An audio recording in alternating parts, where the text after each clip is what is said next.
So this is that point in time where I should have given up. I mean, we're halfway through the airing of Series 11 as it is, and there's basically no point for me to continue. Well, I don't care. I want to finish I want to finish this retrospective right. And for my man Capaldi, I'm going to do it well. Coat on and everything. So now it's Capaldi time.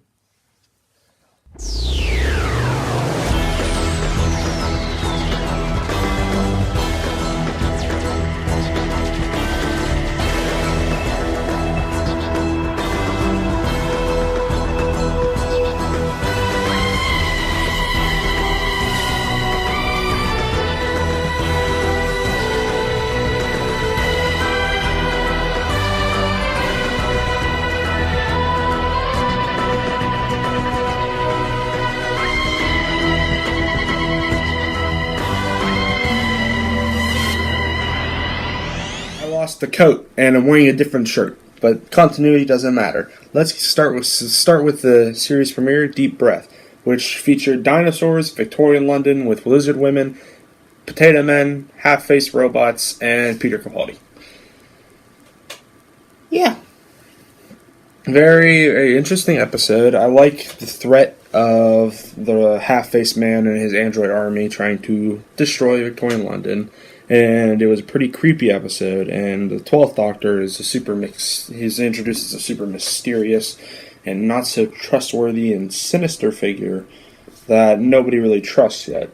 And Clara at first doesn't trust him until she gets a call from the 11th Doctor saying, "Hey, you can trust this guy. Don't worry. He's alright. He's not going to hurt anyone." And Clara was like, "Oh, okay. I'm just going to take your word for that. Okay." And that all works out well. I think Deep Breaths is a good way to start off the series, and I definitely recommend a watch. The second episode is Into the Dalek, and it features the Doctor saving this rebel fighter from her space shuttle, which this shuttle is under attack by Daleks, and when she returns to her ship, the Doctor drags Clara away from her date with Danny Pink, who is a recurring character in Series 8, and he's the boyfriend of Clara.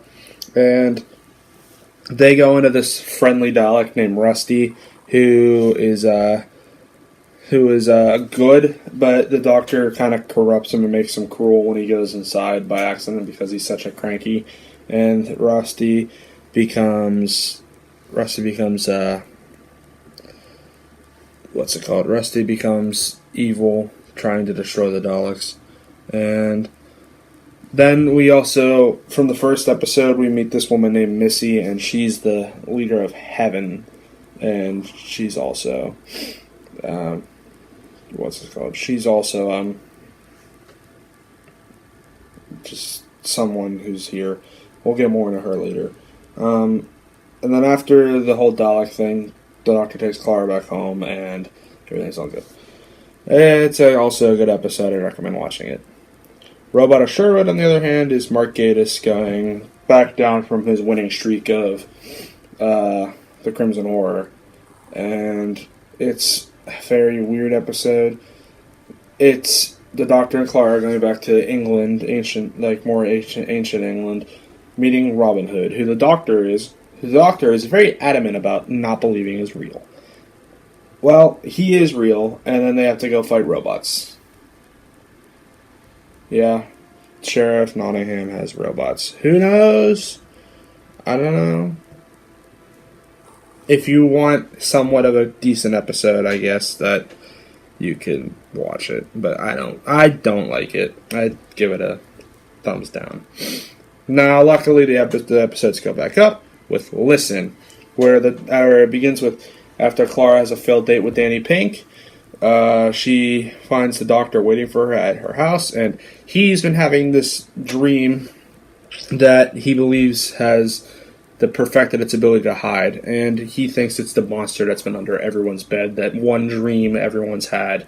So he uses the Doctor's telepathic circuit, and they go back in time, but instead of going back to Clara's past, they go back to Danny's past, and they meet Danny as a boy.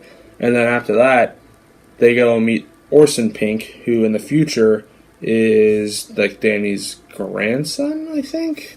And then they end up on Gallifrey for some reason, and Clara meets a very young First Doctor. And that's all good. Listen is a very good episode with some good thrills, scares, and a good story, and I'd recommend watching it. Time Heist, on the other hand, is a little bit of a meh episode.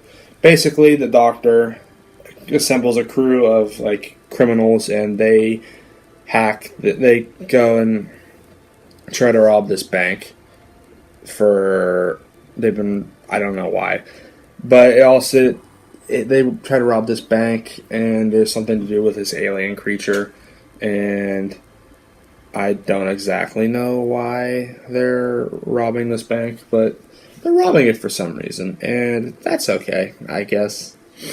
And when that all ends, there's, I guess someone in the teller was torturing this alien, and I don't know. I skipped this episode because I thought it was super boring. This is more of a meh episode. It's not Robots of Sherwood bad, but it's eh. The next episode's The Caretaker, which takes place at Clara's job at Coal Hill School. Her and Danny are like boyfriend and girlfriend now. But here comes the Doctor, and he's working as the school's caretaker now because there's this robot named the Skillbox Blitzer, and it's going to blow up the school, basically, if they don't stop it in time. And Danny finds out Clara's been lying to him, and the Doctor thinks Danny's not Clara's boyfriend. He thinks it's another guy, and he's very upset when Clara has been lying to him, and all that. Then they all stop the Skillbox Blitzer together, and then the guy, and then one of the people that was killed goes back to the Promised Land and is met by Missy's assistant Seb, who we'll get into another time. Then I like The Caretaker. I think it's a good episode. I'd watch it. Kill the Moon is probably the second worst episode in the series. Like not the whole series in general, like series 8. It's probably the second worst episode. And it's just bad because it's so stupid. We have this annoying little kid companion, and we know how much I liked that from Nightmare of Silver. And they go to the moon, and there's spiders on the moon, and the moon's an egg, and Doctor leaves Clara to make this big important decision for them. He abandons them. And Clara has a big flip out, and she's like, I'm not traveling with you anymore. And she goes with Danny. The main point is the moon was an egg, and it hatched. And people thought this was okay. Sure. I'm not mad. You're mad. I said, Mummy on the Orient Express and Flatline were both written by Jamie Matheson, and Jamie Matheson probably made some of the best episodes of Peter Capaldi's era, except for the one in Series 9. We'll talk about that another time.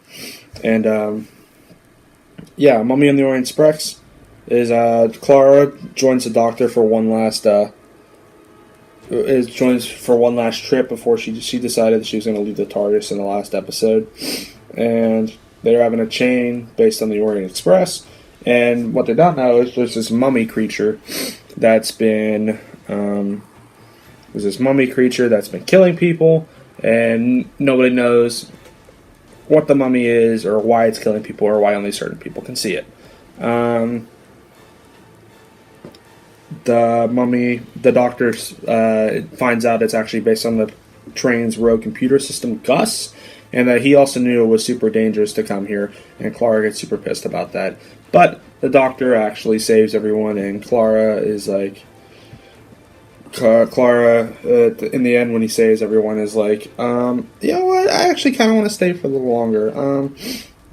I'm just kind of interested in staying here, and I want to explore some more. Flatline is the next episode, and it's the Doctor is actually in a shrinking TARDIS. The TARDIS shrinks down to a little toy, and Clara basically becomes the Doctor for an episode, and she gets this cool companion named Rigsy, and some of the coolest creatures ever, the Boneless, these 2D monsters that are converting people into 2D wall drawings, and I think it's just so cool. And the scenes of the Doctor and the TARDIS all helpless are pretty funny as well. But when he comes back and when he gives his he's the stopper of monster speech, I think that's one of the best 12th Doctor speeches. And it was a pretty good episode. I give both of the Jamie Matheson's episodes 2 thumbs up for this episode, for this week, for this series. In the Forest of the Night is the worst episode of the series. Frank Cottrell Bryce tries... No, okay, let me rephrase the name. Frank Cottrell Boyce tries his hardest to make a good episode, and he eventually succeeds in Series 10 with Smile. But here, he fails miserably. And, where do I even begin? There's a forest that's growing overnight in London, and there is this young girl. I think she has autism, but I'm not too sure. Like, not even being rude, I just think she actually just has it as part of the show.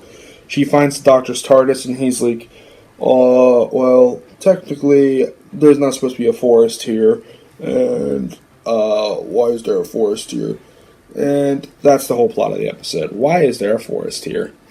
And then Clara and Danny have these kids, and they're on a school trip, and they also tread the forest. And there's also tigers. Ooh. And the episode ends with not even like a big alien threat. It's literally just said, that, oh yeah, there's like basically a solar flare, and the forest saved the world. Nice. I give this a big thumbs down.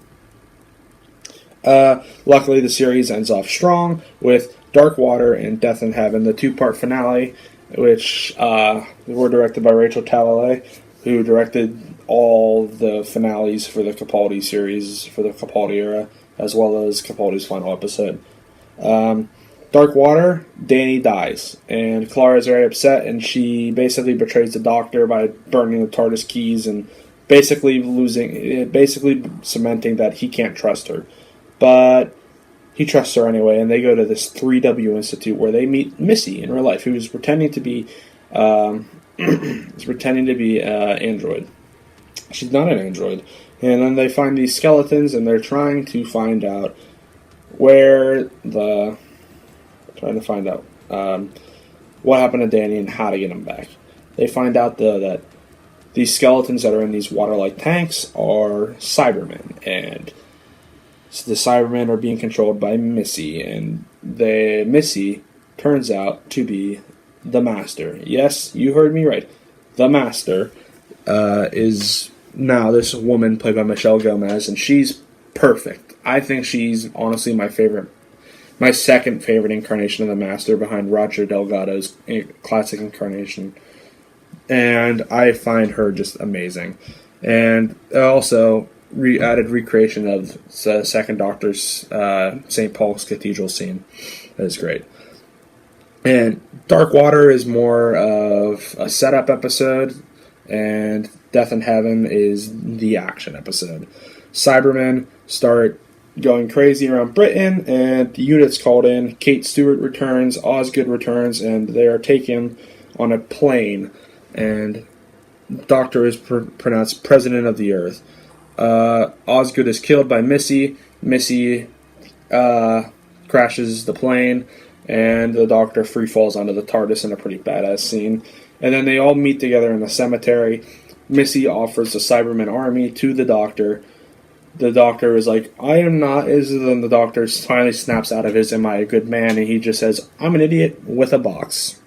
And he gives command of the Cybermen army to the Cyberman Danny, who is still human and has human emotions, and he sacrifices himself so he can destroy all the Cybermen. Although one remains, and it destroys, and it vaporizes Missy for now. and it is actually a Cyberman, Brigadier Lethbridge Stewart, and I think that's just pretty cool, and yeah, and it all ends with Doctor thinking he's found Gallifrey. He didn't. Clara thinking Danny was going to come back to life. He didn't. He actually brought back the boy that he failed to save in the Afghan war, and that was all good. I think this is a great series finale, and it was pretty good, and I enjoyed it a lot. And the 8th series wraps up with the 2014 Christmas special, Last Christmas, which is actually the best Capaldi Christmas special, probably. And it features Santa Claus, out of all things. Santa Claus, dream crabs, pretty actually scary shit for a Christmas special. It's like Alien mixed with Christmas, and it was good. The Doctor even makes a funny remark saying there's a horror movie named Alien? That's very offensive. And it was really good. Santa Claus is played perfectly by Nick Frost. He finally gives an emotional send-off to Danny. And if it was the final episode for Clara, it would have been a perfect send-off with the older Clara scene. But they had to reshoot it when Jenna Coleman decided to stay on for one more year in the Series 9. I think it's a good episode. It's oozing with great scenery. The horror bits are great. The great levity bits are good. The scene where the Doctor, or the 12th Doctor, flies Santa's sleigh is one of the best scenes ever, and it really shows the 12th Doctor's not this big grump all the time. And, other than that was all good. Series 8 is definitely in the middle of the Capaldi seasons for me. I have really no idea if I liked it. There are not as many bad episodes as, like a Series 6 or a Series 2, but it's also not Series 5 where every single episode was a smack out of the park. Luckily, Capaldi would get one of these in the future with Series 10. We're going to talk about that eventually, but next time we're going to be talking about Series 9. I hope you enjoyed this, and I will see you guys next time.